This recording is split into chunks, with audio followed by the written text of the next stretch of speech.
I'm male, 18. My mom is 37 and my stepmom, Eva, is 30. Have never gotten along. My parents got divorced amicably when I was quite young. Apparently, they married because mom got pregnant and they thought it would be the right thing to do. Obviously, that didn't work out and they split up when I was 2. I don't really have a lot of trauma associated with being a child of divorce because when I got older, I realized that it was the best decision for both my parents. I loved them both, and while primary custody was with my mom, my dad, 40, visited me often and we went on camping trips together. 5 years ago, Dad also remarried Eva, but things got off to a rocky start due to my mom's jealousy. Personally, I found it weird that after like 10 plus years of being separated, my mom would have an issue with Dad getting remarried, especially since they had no hard feelings and co-parented amicably. A part of it may come from mom's own trouble with relationships, which was quite toxic for me too. She's had several long-term relationships after divorcing Dad, but none of them really lasted. Her boyfriends tend to try and be a father figure for me, but I don't really want that. I have a father and he's not a deadbeat or anything. I respect them and give them the time of day, but because I don't really get with her boyfriends, there's some resentment from my mom's side that I'm basically ruining her chances at love. She also says that men don't want to date a woman who already has a kid, and she took it out on me. I tried to understand her point of view, but during my teen years, there was definitely a lot of friction between me and mom. And when Eva came into the picture, it ballooned even more. Like I said, I didn't really get why mom didn't like Eva. She never stepped on her toes or tried to exert authority over me, and the two of them had barely met. Maybe it stemmed from the fact that Eva was younger, prettier. But to be honest, I didn't think my mom was that immature. Anyways, after the marriage, my mom tried to stop me from visiting Dad more often and said that if I stayed there too long, I would forget about her. Just because we were going through some tough times, it didn't mean I would replace her with my stepmom. I treated Eva like I treated mom's boyfriends, with respect and affection, if they were around long enough. But there was still an invisible tug of war between my dad and mom regarding me. When I was 16, there was a job opportunity for my mom, which meant she had to move like 2 states over. I wasn't really ready to leave behind my friends and family for this, and I told her as much. She was really offended by my hesitation and said that if that was the case, I should go stay with Dad. They spoke about it and decided it would be best if I stayed with my dad in our hometown while Mom went off to work. This lasted for a year until she ended up moving back due to circumstances. The job didn't really work out. While she was away, I visited her and called her often, and to me, it seemed like we were able to keep in touch. At the same time, living with Dad and Eva meant that I got quite close to them as well. Eva was a really nice person, and she respected my boundaries and let me approach her if I needed advice instead of forcing advice onto me because she's an adult. I enjoyed my time there, but I was okay with moving back in with my mom because, well, she was the one who had raised me. After moving back in with mom, life got even tougher because now I used to do things not just with Dad, but sometimes with Eva too. She was a tech nerd just like me, and sometimes I would go with her to garage sales and flea markets to see if I could pick up retro consoles or PCs and flip them. It wasn't something that either my mom or dad would get, and nor would they take me if I asked, so it was nice to have someone who shared the same hobby. All of this time with my stepmom really rubbed my mom the wrong way. And whenever I came back home after one of my outings with Eva, she would be cold to me or passive aggressive. After a point, I ended up having a heart-to-heart with my mom about it, but she wasn't looking at it rationally and basically gave me an ultimatum. Stop talking to Eva or she would no longer be comfortable having me at her home. I didn't want to stop living with my mom, and although I knew I was in the wrong, I obliged. I started making up excuses to not hang out with my stepmom, and after a point, she also knew something was up but didn't push it. Last month, there was a big tech expo in our neighborhood. Think a tiny version of CES. And I really wanted to go. My friends were busy and my mom said no. The only other person I knew that would be interested is going to be Eva. So I decided to go behind my mom's back and ask my stepmom to come with me. I told mom that I was going with friends. The day was really fun, but when I got back and looked at my mom's face, I knew I had screwed up. Dad didn't realize that Eva wasn't supposed to hang out with me, and he offhandedly mentioned to my mom that she was out with me, and all hell broke loose. She berated me and told me I was a terrible son, and then told me to get out of the house. For the first time, too, she said my maternal grandparents, who I'm quite close to, had saved a significant amount for me to go to college, but she was going to tell them to not give it to me because she thought I didn't deserve it. I thought this was ridiculously unfair. And I finally opened up and shouted at Mom about how toxic and irrational she was being. But that just made her angrier. I ended up being kicked out onto the streets, and I called my dad to come pick me up.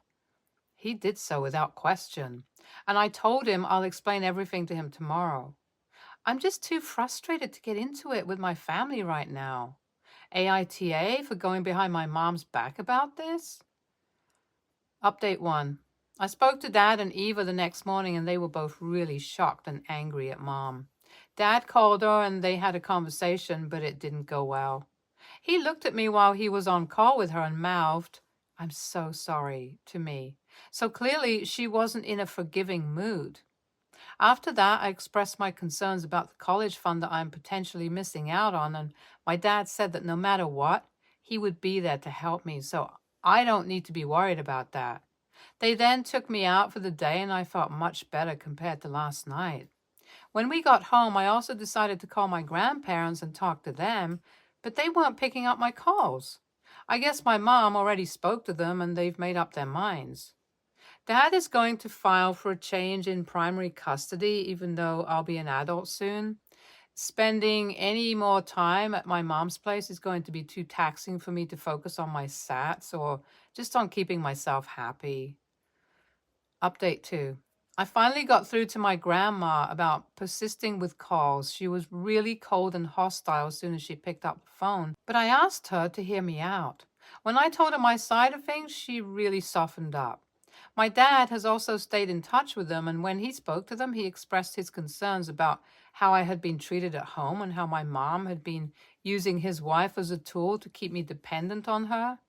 I see what he means because it now feels like Mom just didn't want me to be influenced by people other than her. My grandparents are looking at this rationally now and told me that my mom has no right to say that I won't get my college fund since it's in their control. Update 3. After everyone cleared the air, we decided to have a family meeting online with my dad and Eva, my grandparents, and my mom. It did not go well. Mom was super hostile, not just to us, but to her own parents for not taking her side. After everything, she even cussed out Eva and all her insecurities came out of the woodwork.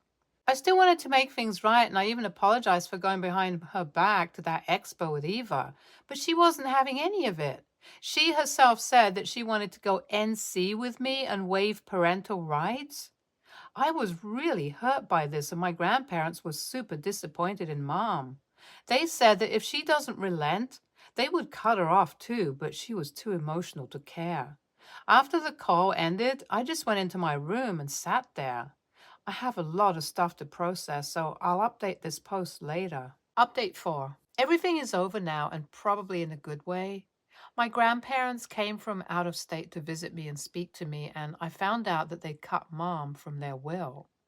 Of course, she was angry about it, but it just plays into her narrative that everyone is abandoning her and she's not willing to change her behavior. Apart from that, I have also moved all my stuff from my mom's house to my dad's.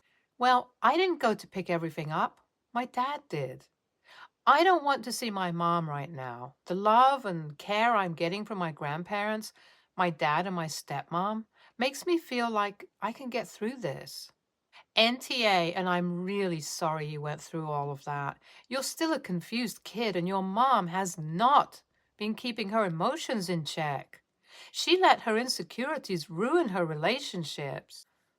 NTA, ironic how your mom was afraid of losing you, and then she did everything in her power to drive you away. You might be in a dark place right now, and I'm sure it's a big change for you. But maybe you need to be apart from your mom to stop the relationship from affecting you socially and mentally. Next story. My fiance and I are having a small, intimate wedding at an exclusive location. The package we bought, which is pretty expensive but perfect for us, includes the bride and groom, maid of honor, best man, and 10 guests. There is a hard limit on 10 guests. To have more than 10, we must upgrade to the next tier of the package, which is insanely expensive and not what we want, or pay a fee, which is almost a third of what it would cost to upgrade anyway. Outside of the maid of honor and best man, our 10 guests are wife-to-be's parents and sister, two very close friends of ours, my dad, my three siblings, and my uncle. My uncle isn't even bringing his wife. We don't have another slot for her, and while we get along great, they weren't married while I was growing up. So she's not someone as important to me to be present at my wedding, and she totally gets it and is fine with it. My brother has been dating his boyfriend for 2 years, and they might even get engaged soon. My brother wants to bring him to the wedding, but there isn't a spot. We've been arguing about this for a while now. He says we should either not invite our two close friends, not an option, they are family to us, or my fiance's sister because they have a contentious relationship anyway. Yeah, they have a weird relationship, but it's her sister and I can't uninvite her sister. Also, no one else is really going to have a date either. No one will be there with their spouses or partners. Fiance's parents are divorced. He would be the only one. His argument is that his boyfriend is part of our family, which I agree with, but so is our uncle's wife. She isn't coming either and gets it. He says it's different for them because not inviting his boyfriend feels like a rejection of him and their relationship and identity. I'm sorry it feels that way, but it is what it is. Even my dad asked if we have to invite both close friends. Am I really the a-hole if I don't uninvite someone who means a lot to me in favor of my brother's boyfriend? NTA, it's your day. If your uncle can't bring his wife, then why would your brother think that he should be able to bring his boyfriend? My only suggestion would be to make sure that your brother knows this is not about his relationship. It only has to do with the limited spots. NTA, your brother is prioritizing himself over you, your fiancé, and your other invited guests, both friends and relatives, who are not bringing their spouses, significant others. There are only 10 spots for guests, and if other guests' spouses are not invited and no one has a problem with that, why would he think he gets to shove a guest out to make a room for a mere boyfriend, not a spouse, mind you, just a boyfriend? Immature people always make other people's celebrations about themselves. Your brother is one of those people. NTA, you have a restrictive guest list, and it includes, excluding uncle, but assume you're close, only immediate family and your bride and groom's two closest friends. You don't at the moment seem to have a close relationship with your brother's boyfriend, so treating him as your uncle's wife seems sensible. And at the moment, the guest list is balanced in your favor. Seems unfair to dominate it even more by excluding bride's friends in favor of more of the groom's family. I'd pull the ball in his court by saying his boyfriend can come if he pays the difference. But you need to recognize he may not come at all. That's his right. Next story. I, 25, male, am part of a large STEM family. My entire family is Ivy League educated. My parents, 5 siblings, etc. They're all doctors, scientists, and mathematicians. I'm the only one who isn't. Growing up, I was always the black sheep. School just didn't come easy to me. They even had me tested for learning disabilities at one point. I had nothing, but I just wasn't good at school. I spent my entire childhood crying over math textbooks, wondering why I don't get it, why it's so easy for them and not for me. Art came easy, literature came easy, but to my family, that was trash and not worth focusing on. It didn't help that they kept sending me to the same academic schools my siblings went to. Those schools were brutal, and the competition there was fierce. And kids were literally snorting Adderall to get through exam week. That environment didn't help. Things didn't improve until I moved out at 18 and got a job at a tattoo parlor. I was able to get an art degree. I started writing, going to therapy, and got a boyfriend. My life just got better because for the first time, I could just be me. My family couldn't accept this, and contact with them became less and less. Every time I meet them, they never make an effort to talk to me about things that I like. They just talk among themselves about STEM subjects I don't understand. I try to engage with them, but the things they discuss, I just don't know. Whenever I ask questions, they get annoyed because now they have to dumb things down for the family idiot. The only time they talk to me is to discuss my failure in life. Mostly, I just sit there quietly. That's how my whole life has been with them. Recently, I got a publishing deal for my fantasy novel. I was super excited to tell my family at their New Year's party. The first thing they did was ask what kind of novel was it. When I said fantasy, they awkwardly laughed and changed the topic to my cousin's PDH thesis. This was my biggest achievement, and they shat on it. I told them they were being rude and that they'd treated me like crap my whole life. They snapped back to stop making a scene, that I had been a difficult child and to be understanding. I really lost it then. I screamed that I was never a difficult child. I never drank, sneaked out, stole, did drugs, or got into a fight. I just wasn't into science, which isn't a big deal at all. So what if I wasn't good at school?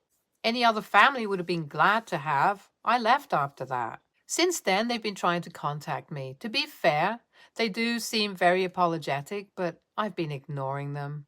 My dad's last text said I'm being childish and I need to talk to them. A part of me feels bad because I ruined New Year's, and a lot of my family's colleagues were there too, and they witnessed it, which was probably humiliating for them. They work in really prestigious, competitive fields, and I humiliated them. AITA? Edit. Thanks a lot for the support. I fell asleep after posting this, so I didn't get to reply to everyone. I talked to my dad and asked him to meet me. He said we can meet later today or tomorrow. I'll update you after that. Update. Firstly, I'd like to thank everyone for the replies. I posted this before going to bed, so I wasn't able to reply. When I woke up this morning after reading through everything, I decided to text my dad and ask him if we could meet. To my surprise, he said yes, that we could meet today even. I was more surprised when I showed up to all 6 of my siblings there. I asked them how they all managed to get time off last minute as they all have busy jobs. My sister said not to worry about it. They shuffled some things around. Everybody looked pretty upset. I hate awkward silence, so I started off. I said sorry for exploding during the party. It wasn't the place or the time to air out dirty laundry. I know I embarrassed everyone and ruined New Year's Eve, but I wasn't sorry about the things I said, just where and when I said them. My brother asked why I exploded like that and how long I felt that way. I told him I had had enough. I started writing my book at 19, and after years of rejection, I got a publisher. Did he have any idea how big a deal that was?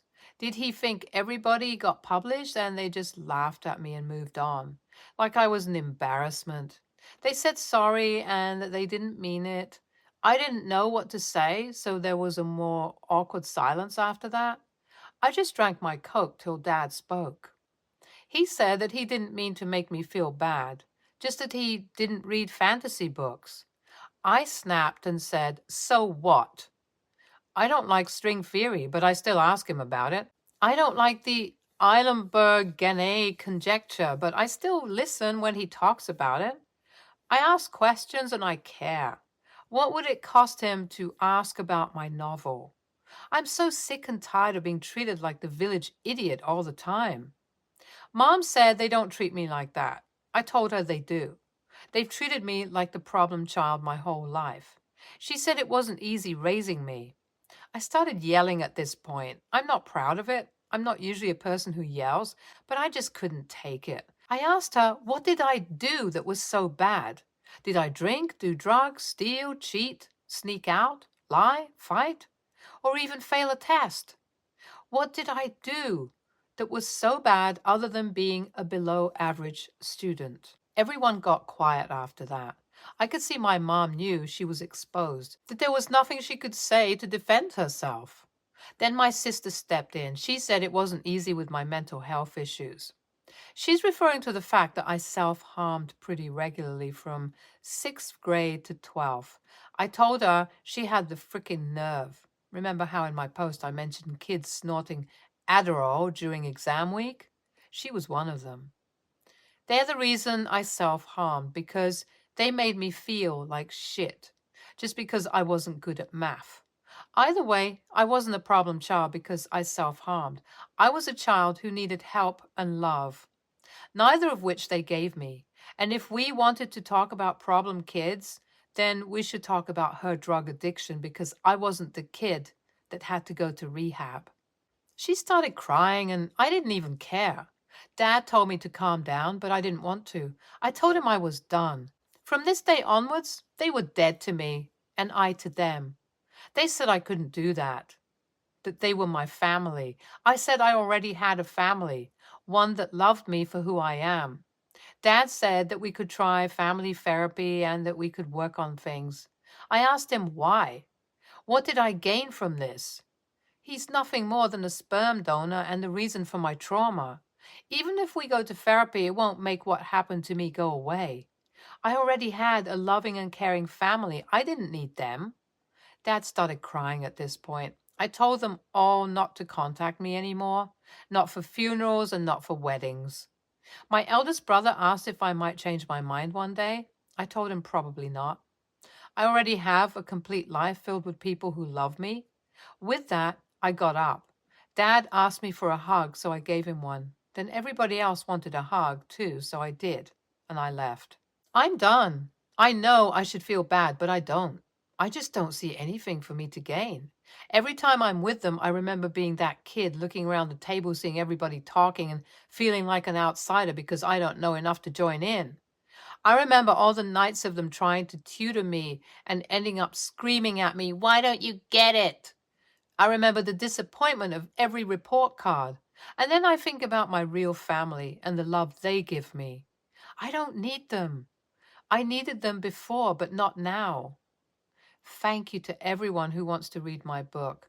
I've fought long and hard, and I've decided not to post my real name here. My books is something I built out of the ashes of my childhood. I don't want it attached to them in any way.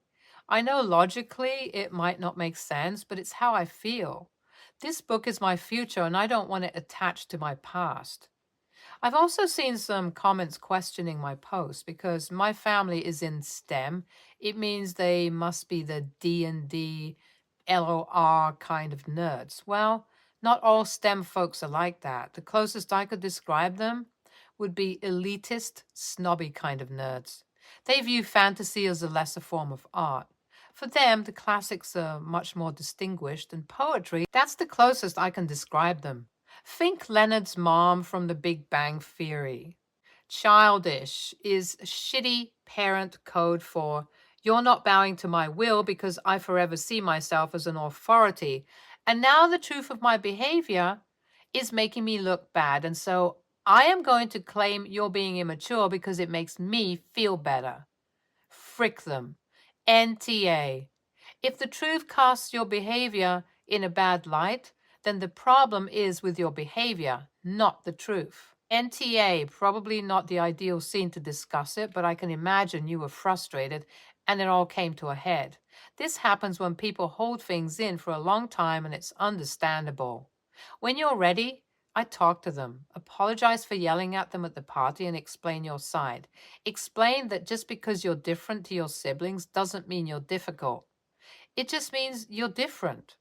P.S. Congrats on the book deal. Stay tuned for more stories from our girl relationships.